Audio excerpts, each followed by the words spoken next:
Le pape François est mort hier à l'âge de 88 ans, le lendemain de Pâques. Vous qui êtes issu d'une grande famille de démocrates chrétiens, qu'est-ce qui vous touchait chez François ?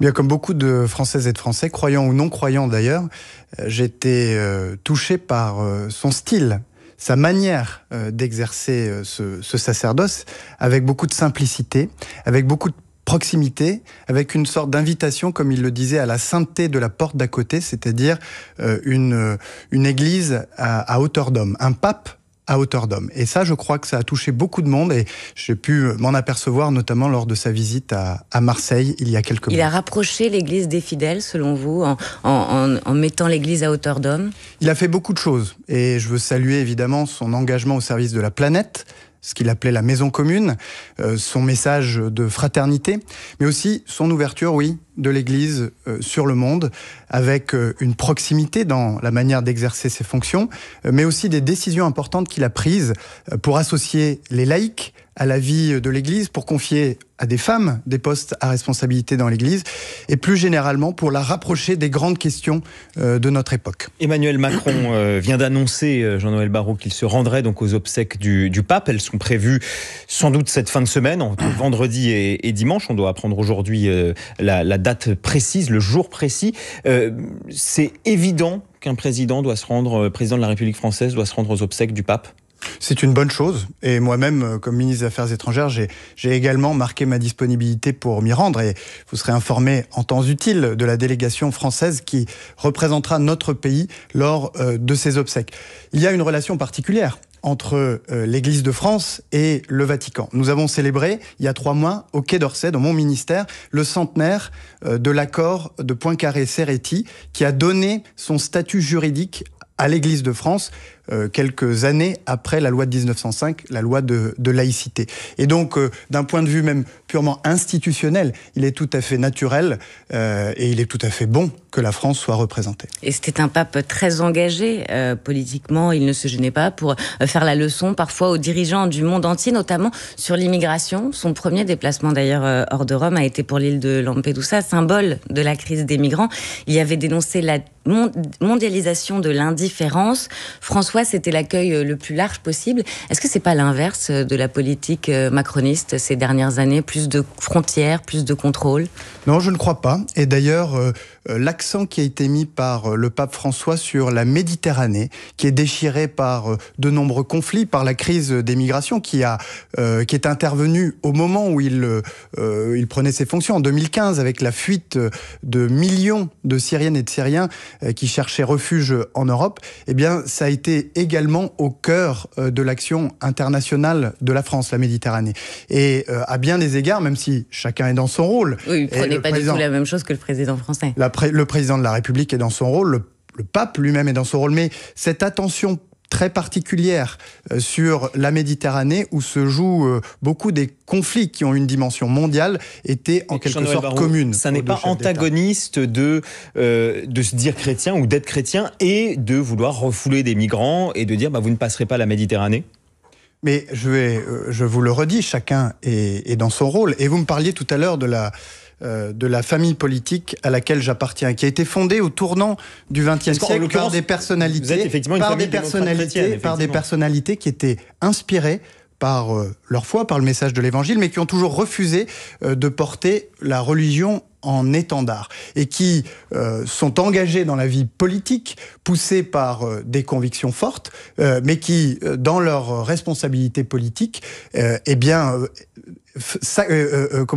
prennent compte de la réalité des choses. Vous voulez dire, Jean-Noël Barrot, tentent d'œuvrer au service du bien commun. Vous voulez dire que dans un contexte de montée des nationalismes en Italie avec Meloni, aux États-Unis avec Donald Trump, en France aussi, que le discours du pape François était peut-être parfois difficile à entendre et a fortiori à mettre en œuvre? Moi, ce que je retiens des discours du pape François, c'est notamment la primauté du dialogue et de la coopération. C'est la nécessité pour que le monde puisse continuer à tourner, si l'on peut dire, d'associer plus largement les pays du Sud, dont il était issu, aux grandes décisions du monde. Et c'est précisément l'agenda qui est celui de la France. La France, en ce mois d'avril, préside le Conseil de sécurité des Nations Unies. J'irai la semaine prochaine à New York, animer notamment des réunions sur la manière d'associer les grands pays du Sud, les pays africains, à la gouvernance du monde. Alors Jean-Noël Barrot, une question qu'on s'est souvent posée, c'est le pape aime-t-il vraiment la France ? On se souvient qu'il a plusieurs fois fait des déplacements en France, 3 fois, en disant par exemple je ne viens pas en France, je viens à Marseille, ou je ne viens pas en France, je viens à Strasbourg. Mais surtout, il a refusé l'invitation d'Emmanuel Macron à venir inaugurer Notre-Dame nouvellement rénovée. Est-ce que quelques mois, 4 mois après, vous comprenez pourquoi il a refusé ? Vous savez, il est, vous l'avez dit, venu 3 fois en France, dont une fois en Corse. C'est le premier souverain pontife à s'être déplacé sur l'île. Je crois qu'il avait donc une considération toute particulière pour notre pays. Ensuite, c'est les rencontres méditerranéennes en Corse. Tout en disant à chaque fois qu'il ne venait pas en France. Oui, mais regardez, quel était le sens de ces déplacements ? Premier déplacement à Strasbourg, au Parlement européen et au Conseil de l'Europe, pour défendre la paix, pour défendre les droits humains et la dignité humaine. Et ensuite, 2 déplacements, l'un à Marseille, l'autre en Corse. Pourquoi ? Eh bien, pour donner de l'élan à ses ambitions pour restaurer la paix en Méditerranée. D'ailleurs, ça n'est pas un hasard. Si c'est à Jean-Marc Aveline, archevêque de Marseille, qu'il a créé cardinal, qu'il a confié la mission d'œuvrer au service d'un dialogue interreligieux d'ailleurs, sur la Méditerranée, et que Jean-Marc Aveline a donné le coup d'envoi, il y a quelques jours, du Bel Espoir, une odyssée maritime tout autour de la Méditerranée qui va rassembler plusieurs centaines de jeunes Jean-Marc Aveline qui fait partie des papas de toutes les religions. C'est-à-dire des possibles successeurs du pape, on va en parler dans un instant. Mais quand même, Jean-Noël Barrot, Emmanuel Macron avait insisté pour que le pape François vienne pour la réouverture de Notre-Dame de Paris. Peut-être qu'il n'aimait pas la France ou qu'il était dérangé par les positions de la France, par exemple la vision trop progressiste d'Emmanuel Macron sur les questions bioéthiques, sur la PMA, sur la fin de vie. Je crois qu'il y a eu à de nombreuses reprises des échanges très francs entre les 2 chefs d'État, entre le président de la République et le souverain pontife. Une nouvelle fois, chacun est dans son rôle. Mais je crois que quand on relit l'œuvre du pape François, quand on relit ses encycliques, quand on relit la bénédiction Urbi et Orbi de dimanche à Rome, on retrouve un certain nombre de principes qui sont, je dirais, consubstantiels à ce qui a fait la nation française. Et c'est sans doute une des raisons pour lesquelles sa disparition a autant d'écho dans le monde, mais singulièrement en France. Alors on le décrit comme un pape progressiste qui a eu des mots, même si on l'a entendu sur France Info quelquefois, il a pu revenir un petit peu en arrière, mais qui a eu des mots favorables et d'accueil sur les homosexuels, sur la place des femmes dans l'Église. Pour autant, il y a un certain nombre de points, que ce soit l'ordination des femmes, le célibat des prêtres, sur lesquels il n'est pas aller jusqu'au bout. Alors, est-ce que vous jugez qu'il n'est pas allé jusqu'au bout ? Il a initié un mouvement extraordinaire, que ce soit sur le climat. Mais vous auriez aimé qu'il aille plus loin sur ces sujets-là, je ne parle pas spécifiquement du climat, en l'occurrence célibat des prêtres, ordination des femmes. Mais d'autres, après lui, prendront le relais. Il a, le premier, placé la sauvegarde de la planète, de la maison commune, au cœur de son pontificat. Il est le premier pape à s'être emparé des questions si compliquées, si difficiles et exigeantes de l'intelligence artificielle. Il est le premier aussi 2020. à avoir voulu ouvrir l'Église à ceux qui en étaient écartés, les couples divorcés, les personnes homosexuelles. C'est une bonne chose pour vous qu'il ait réintroduit, introduit cette bénédiction des couples, même si ce n'est pas une bénédiction de l'union, mais des personnes au sein de ces couples. L'ouverture de l'Église est une bonne chose. Ensuite, vous m'interrogez, il n'a pas été jusqu'au bout peut-être de ce qu'il voulait faire. Il n'a peut-être pas eu le temps d'aller jusqu'au bout. Mais ce mouvement qu'il a initié en ouvrant l'Église sur la famille dans ses transformations, sur la technologie, sur le climat, c'est évidemment une très bonne chose pour l'Église, et je suis sûr que son successeur, que ceux qui vont lui succéder, continueront à travailler dans ce sens. Et ça n'est pas évident, Jean-Noël Barrot, parce que le pape François était aussi un pape clivant. Certes, il a fait progresser l'Église, mais certains redoutent aujourd'hui un retour en arrière au moment où justement la question de nommer un successeur se pose. Vous vous dites il faut continuer l'action du pape François, aller vers encore plus de modernité, de progressisme. Attention, pas de retour en arrière. Il ne m'appartient pas de prescrire à l'Église catholique ce que doivent être ses orientations. Mais si vous m'interrogez, est-ce que l'Église catholique doit porter un message sur l'environnement ? J'ai tendance à dire que oui. Est-ce que l'Église catholique doit continuer à se mobiliser au service des plus petits, des plus humbles, des plus démunis ? La réponse est oui. La question du célibat des prêtres, vous dites oui aussi ? Je dis que c'est une question qui appartient à l'Église catholique et je salue le fait que dans ses réflexions qu'il a lancées, le pape François ait décidé d'associer très largement les évêques. Il faudra un pape qui ait des qualités diplomatiques. On parle, vous savez, de Pietro Parolin, qui est le secrétaire d'État du Vatican, donc le numéro 2 du Vatican. Il faudra un pape dans le monde, dans le contexte actuel, un pape qui soit un diplomate. Le numéro 2 du Vatican qui était justement présent au Quai d'Orsay pour célébrer le centenaire de nos accords. La diplomatie vaticane joue un rôle très important. Je le disais tout à l'heure, reprenez la bénédiction Urbi et Orbi qui a été prononcée dimanche à Rome et vous retrouvez tous les théâtres de crise avec un appel au cessez-le-feu et un appel à la paix. Prenez aussi la question de l'Ukraine où l'Église a joué un rôle très important pour venir au secours des enfants de l'Ukraine, de ces enfants qui ont été arrachés à leur famille, qui ont été déportés, qui ont été envoyés dans des camps de redressement en Russie ou en Biélorussie. Eh bien, grâce à la mobilisation de l'Église catholique et de ses réseaux, des enfants ukrainiens ont pu retrouver leur famille, voire même être accueillis à Rome. François s'était aussi interrogé sur un génocide à Gaza. On parle de son successeur. Est-ce qu'un pape français serait une bonne chose ? Vous connaissez bien Jean-Marc Aveline, l'archevêque de Marseille. Il ferait un bon successeur du pape, Jean-Marc Aveline ? J'ai rencontré la semaine dernière le cardinal Jean-Marc Aveline pour parler notamment à Marseille, chez lui, de ses projets pour la Méditerranée, qui est au centre de l'action que nous menons au Quai d'Orsay. Et je veux saluer, comme beaucoup l'ont fait ces derniers temps, ses qualités de dialogue, son engagement au service du dialogue interreligieux, puisque, vous le savez, le pape François, c'est aussi celui qui est sans doute allé le plus loin dans le dialogue avec l'islam, en allant rencontrer Ahmed Al-Tayeb, le grand imam de la mosquée Al-Azhar en Égypte, mais c'est aussi le premier souverain pontife à s'être rendu en Irak, où je serai dès ce soir, pour rencontrer Ali Al-Sistani, le leader spirituel du chiisme. Eh bien, Jean-Marc Aveline, c'est l'homme du dialogue interreligieux, c'est l'homme auquel le souverain pontife avait confié cette mission. Vous restez avec nous, Jean-Noël Barrot, ministre de l'Europe et des Affaires étrangères, alors qu'on apprend à l'instant que Volodymyr Zelensky prévoit à son tour de se rendre aux obsèques du pape. On va parler de l'Ukraine juste après votre fil info, 9h moins le quart. Maureen Sugnard. Emmanuel Macron annonce donc ce matin qu'il sera présent aux obsèques du pape François, mort hier à 88 ans d'un AVC. Un pape à hauteur d'homme, salue sur France Info le ministre de l'Europe et des Affaires étrangères. Les cardinaux vont se réunir d'ici un quart d'heure pour déterminer la date de ces obsèques entre vendredi et dimanche selon les règles du Vatican. Emmanuel Macron qui poursuit par ailleurs son déplacement dans l'océan Indien, étape aujourd'hui à La Réunion, l'île en proie à une forte épidémie de chikungunya. Plus de 110 000 personnes touchées par la maladie depuis le début de l'année. Hier, Emmanuel Macron était à Mayotte. Il a annoncé un plan de refondation du département, plus de 3 milliards d'euros sur 6 ans.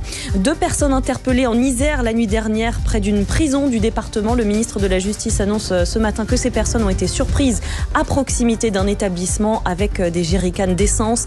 Des attaques qui visent depuis plusieurs jours des prisons dans toute la France.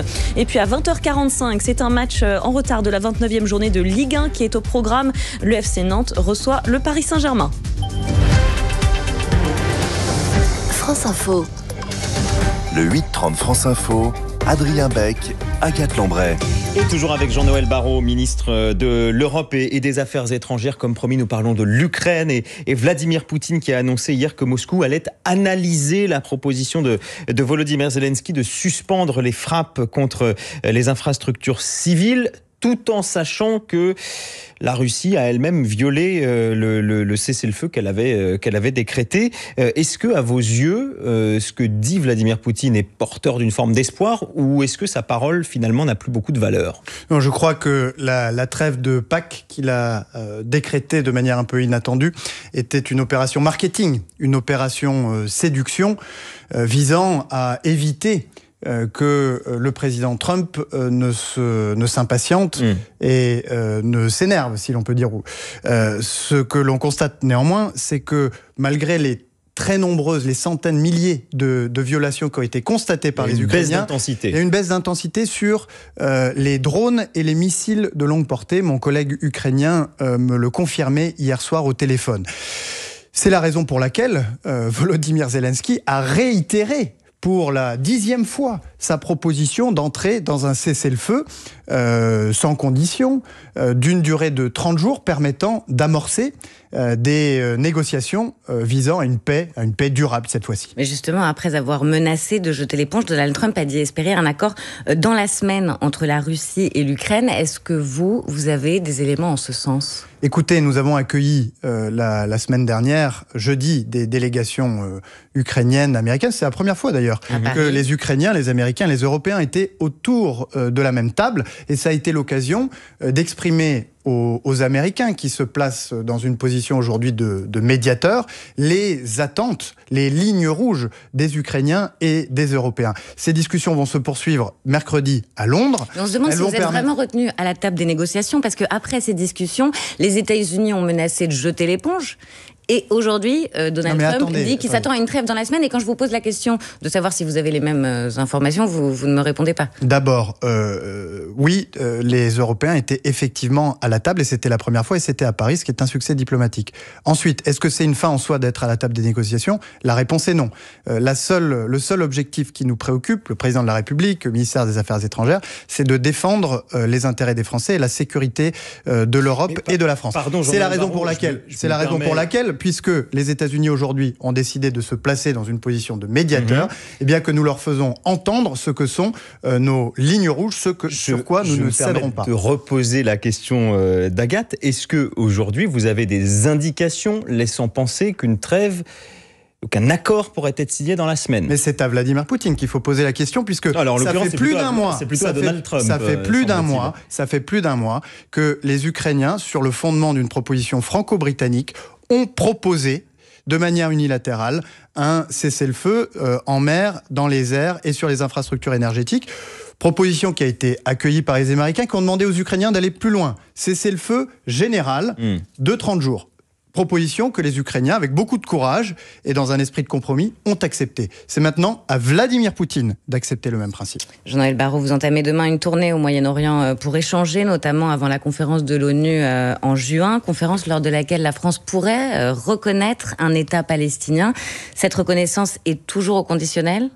Je serai d'abord en Irak pour poursuivre la lutte qui est la nôtre, inlassable, contre le terrorisme de Daesh, qui menace de ressurgir en Syrie et en Irak, et puis pour renforcer ce pays qui doit devenir un foyer de stabilité pour la région. Et puis ensuite, j'irai rencontrer un certain nombre de mes homologues dans des pays arabes qui sont engagés pour la paix à Gaza, en rappelant que l'urgence, c'est évidemment le cessez-le-feu, la libération des otages du Hamas et l'entrée massive de l'aide humanitaire dans l'enclave, mais qu'au-delà, comme il n'y a pas de solution militaire au conflit israélo-palestinien, qu'il n'y a pas de solution militaire à la sécurité d'Israël, il nous faut cheminer au plus vite vers la solution politique, 2 États vivant côte à côte en paix et en sécurité. Est-ce vraiment une solution ? Parce que Benyamin Netanyahou, le Premier ministre israélien, est farouchement contre.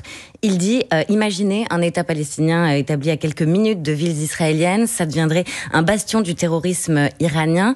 Est-ce que cette reconnaissance, ce serait une victoire pour le terrorisme ? Mais nous voulons que le président de la République veut que cette reconnaissance de la France, le moment où elle interviendra, soit le plus utile possible.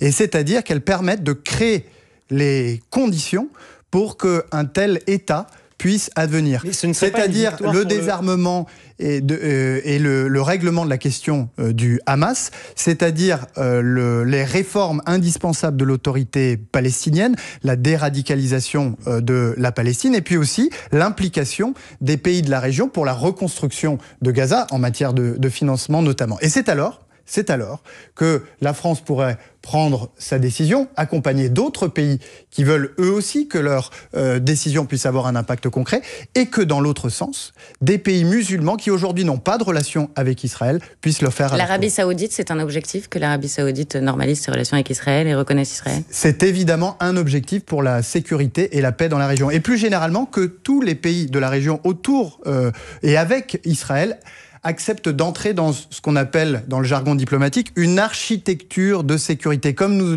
l'avons en Europe, et qui permet de garantir la stabilité et en quelque sorte la solidarité. Jean-Noël Barrot, autre sujet dans l'actualité internationale et en même temps nationale, c'est Emmanuel Macron qui est en déplacement dans l'océan Indien. Il était hier à Mayotte, qui fait toujours face à cette immigration que certains décrivent comme incontrôlée, avec le lancement d'une opération mur de fer et l'expulsion, dit le chef de l'État, de 35 000 clandestins par an. Le problème, c'est que le président comorien, il dit qu'il ne veut pas reprendre de clandestins. Pourquoi vous n'arrivez pas à mettre la pression sur les Comores? C'est un peu approximatif ce que vous nous dites là, puisque nous avons une coopération active avec les Comores pour lutter contre l'immigration irrégulière. Cette coopération, elle permet d'éviter environ 6 000 départs des Comores vers Mayotte par an, et elle permet de réadmettre 25 000 étrangers en situation irrégulière vers les élus et les habitants. Pardon, Jean-Noël Barrot, mais c'est pas flagrant quand on voit la situation à Mayotte. Oui, mais pardonnez-moi, excusez-moi, si vous ne savez pas dire les coopérations, ou si vous ne savez pas reconnaître qu'il y a une coopération quand il y en a une, ça va quand même poser quelques difficultés. Donc la coopération est bonne avec les Comores? La coopération doit être renforcée, elle doit être améliorée. C'est l'objet du déplacement du président, qui veut aller plus loin dans cette coopération avec les Comores, aller plus loin dans la mise à disposition des forces de sécurité françaises. Il faut de la coopération, il ne faut pas de coercition, Jean-Noël Barrot. Pardon ? Il ne faut pas menacer de coercition. Mais je veux répéter ce que je viens de vous dire. Vous dites qu'il y a 0 réadmission, je vous dis qu'il y en a 25 000. C'est pas ce que j'ai dit. Si ? Non. Si, vous avez dit que vous ne voulez pas réadmettre. J'ai cité le président comorien. Vous avez dit qu'elle ne voulait pas en réadmettre alors qu'ils en admettent 25 000. Alors il faut quand même regarder les faits.